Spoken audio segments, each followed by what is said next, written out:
आप सबका हमारे चैनल की वीडियो में स्वागत है। आज हम फिर से कहानी शुरू कर रहे हैं डार्क रोज। ये कहानी आप लोगों ने बहुत पसंद की थी, तो ये कहानी आज से फिर से चालू हो रही है। कृपया कर इस कहानी को फिर से अपना सपोर्ट दें। एपिसोड 56 अनकही नजदीकियां। वीर स्नानघर से बाहर आया तो रसोई की ओर से हल्की सी सौंधी सुगंध उसे खींचने लगी। वो कुछ पल वहीं ठिठका और फिर चुपचाप रसोई की ओर बढ़ गया। अरण्या वहां पत्तों को पीसकर एक मिट्टी के पात्र में रख रही थी। उसकी उंगलियां बड़ी सलीके से तुलसी, मुलेठी और अन्य जड़ी बूटियों को मिला रही थीं। उसके चेहरे पर अब पहले जैसी थकावट नहीं थी, बल्कि एक शांति थी, एक धीमी सी चमक। आप अभी तक जाग रही हैं? वीर ने धीमी आवाज में पूछा। जड़ी बूटी सुखाने से पहले पीसनी जरूरी है, नहीं तो इनका असर कम हो जाता है, उसने बिना उसकी ओर देखे कहा। आपने मेरी जान बचाई आज, वीर ने कुछ झिझकते हुए बोला। धन्यवाद कहना काफी नहीं लगता।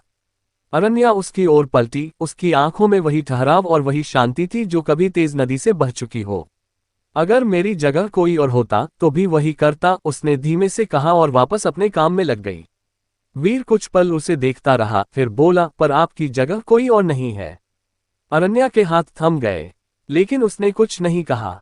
कुछ देर तक दोनों के बीच चुप्पी छाई रही, मगर वो चुप्पी बोझिल नहीं थी, बल्कि एक अजीब सी समझ से भरी हुई थी। आप हमेशा इतना शांत कैसे रह लेती हैं? वीर ने फिर पूछा। जो मन में शोर हो वो बाहर नहीं दिखना चाहिए, उसने जवाब दिया, वरना लोग ताकत की जगह कमजोरी देख लेते हैं।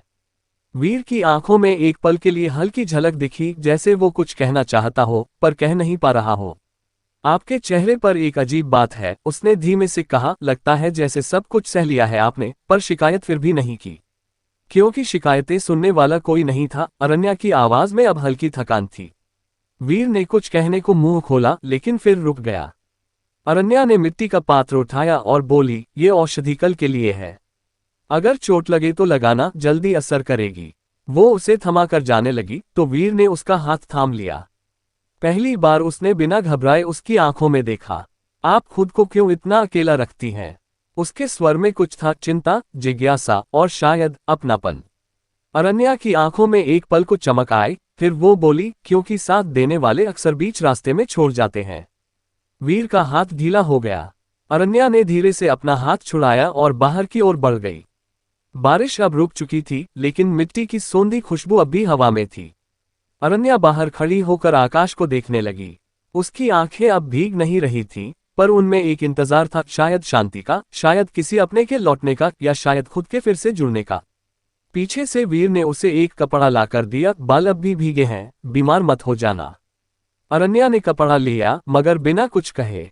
कुछ पल बाद वो धीरे से बोली, अगर कोई साथ दे पूरे मन से, तो क्या फिर भरोसा किया जा सकता है?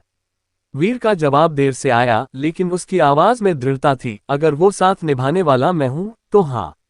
दोनों की नजरें एक बार फिर मिली, लेकिन इस बार कोई झिझक नहीं थी। अगर आपको ये एपिसोड पसंद आया तो बताएं, अगला भाग और गहरा और भावनात्मक बनाया जाएगा, जिसमें अतीत के राज, रिश्तों की उलझनें और नई शुरुआत के संकेत शामिल होंगे। शुभ रात्रि। हंसिया चांद। जय श्री राधे। Folded hands.